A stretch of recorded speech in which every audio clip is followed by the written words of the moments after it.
আমরা কোন শরিয়ার কথা বলতেছি? এটা হলো ওই শরিয়া যেটা প্রত্যেকটা মানুষের সে মুমিন হোক অথবা সে কাফের হোক, তার যে হক আছে, প্রত্যেকটা মাখলুকের যে হক আছে সেটা নিশ্চয়তা দেয়।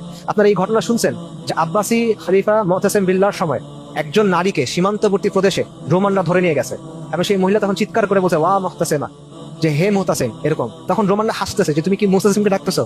তুমি কি মনে করছো সে এখন এখানে আসবে? তুমি মনে করতেছো যে মুহতাসিমের সাদা কালো ঘোড়া আছে, সেই ঘোড়া করে সে এখন আসবে?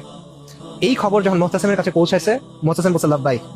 মুহতাসিম বলছে সৈন্যবাহিনী প্রস্তুত করো, যে সৈন্যবাহিনীর শুরুতে থাকবে 4000 ঘোড়া, সাদা কালো ঘোড়া। কেন সাদা কালো ঘোড়া? কারণ ওই রোমানরা বলছিল যে তুমি কি মুহতাসিমকে ডাকতেছো, তুমি মনে করতেছো মুহতাসিম তার সাদা কালো ঘোড়ায় চড়ে আসবে।